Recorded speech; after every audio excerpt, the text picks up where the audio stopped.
Welcome है आपका फिर से हमारे चैनल आखिरी पन्ना पे। आज हम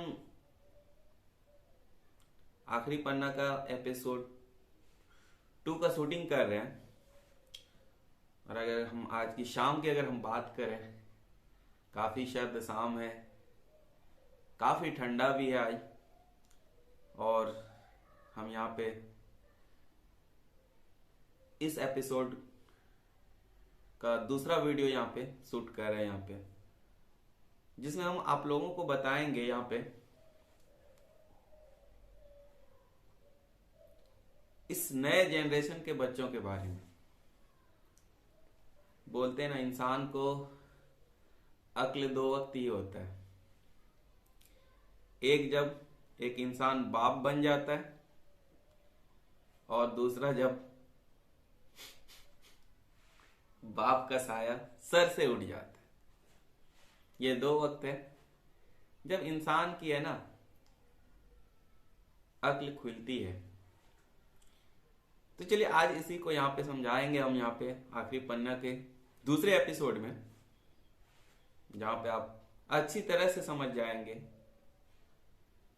कि एक माँ बाप का अहमियत क्या होता है एक औलाद के लिए, और एक औलाद का अहमियत क्या होता है माँ बाप के लिए।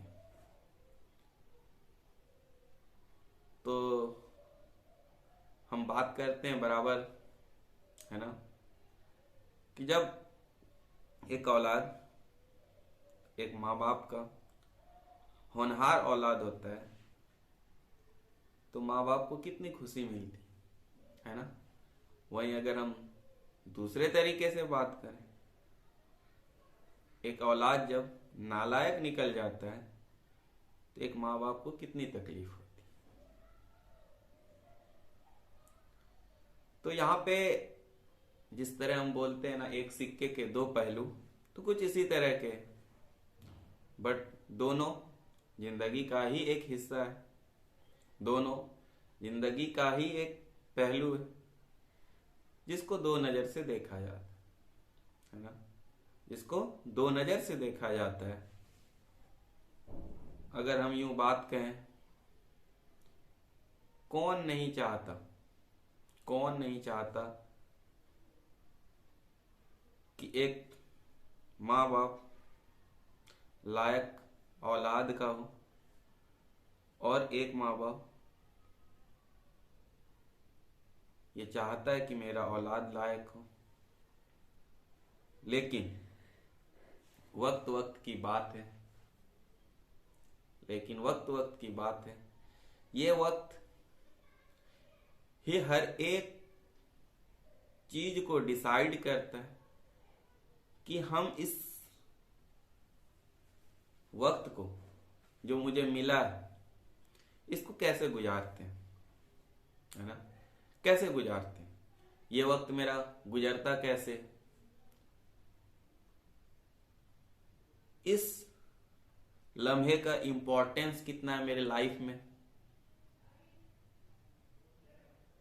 और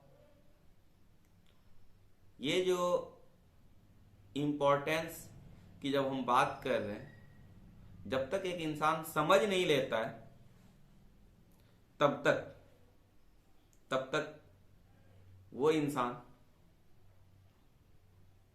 उसका इंपॉर्टेंस देगा नहीं। लेकिन बोलते हैं ना, ये वक्त का पहिया चलता है और चलता ही रहता है, और जिंदगी के एक ऐसे पड़ाव पे लाकर खड़ा कर देता है जहां पे इंसान खुद ब खुद उस जिम्मेदारी के ढाल में ढल जाता है और अपनी जिम्मेदारी को समझना शुरू कर देता है। और जब वो एक जिम्मेदारी को समझना शुरू करता है, तब तक उसके जिंदगी से एक पहलू गुजर चुका होता है, वो वक्त का, जिस वक्त पे इंसान को कुछ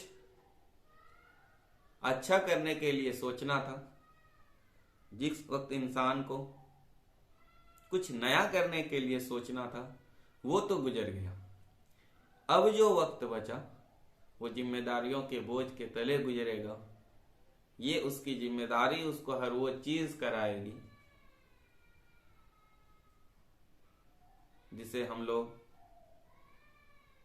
बात करते हैं ना जिम्मेदारी की। जिम्मेदारी को कैसे निर्वाह करना है, हाँ, जिम्मेदारी को कैसे निभाना है, तो ये वक्त बताता है। आखिर क्यों कहा जाता है कि एक जिम्मेदार इंसान ही हर वो चीज कर सकता है जिसको कि एक गैर जिम्मेदार इंसान नहीं कर सकता। क्यों कहा जाता है? क्यों? जिम्मेदारी ना, अगर हम अपने रियल लाइफ में बोले, मॉडर्न टाइम में बोले, तो एक्यूरेसी का ही नाम है। अगर आप एक्यूरेट होना चाहते हैं लाइफ में, तो फर्स्ट ऑफ ऑल क्या है ना, रिस्पॉन्सिबिलिटी लेना, जिसको हम लोग जिम्मेदारी बोलते हैं ना। तो रिस्पॉन्सिबल पर्सन ही एक्यूरेट हो सकता है। रिस्पॉन्सिबल पर्सन ही एक्यूरेसी के साथ किसी काम को पूरा कर सकता है। अदरवाइज अगर कोई रिस्पॉन्सिबिलिटी नहीं लेता, अगर कोई रिस्पॉन्सिबल नहीं होता, तो फिर उस इंसान के द्वारा किया गया काम की गारंटी नहीं है कि वो एक्यूरेट होगा या नहीं होगा। उसमें कितनी एक्यूरेसी है उसकी कोई गारंटी नहीं। बट हाँ, हम 100% नहीं 200% बोल सकते हैं, अगर किसी काम में एक्यूरेसी है, अगर किसी काम में सटीकता है, अगर कोई काम सही है, तो कहीं ना कहीं उस इंसान के द्वारा वो किया गया काम है जो जिम्मेदारी के साथ किया। अगर जिम्मेदारी ना हो तो उस काम की कोई भी गारंटी नहीं हो सकती। तो बस ये था आज का एपिसोड में कि रिस्पॉन्सिबिलिटी क्या होती है, आखिर एक काम में रिस्पॉन्सिबिलिटी की भूमिका क्या हो सकती है, एक रोल क्या हो सकता है। तो आई होप आप लोगों ने समझा होगा। अगर अभी तक आप लोगों ने इस चैनल को सब्सक्राइब नहीं किया है तो सब्सक्राइब करें, बेल आइकॉन को दबा लें, और जो भी वीडियोस इस चैनल पे आएंगे वो आपको सबसे पहले मिले। तो आज हम विदा लेते हैं इसी बात के साथ। फिर मिलते हैं नेक्स्ट एपिसोड में। खुदा हाफिज़।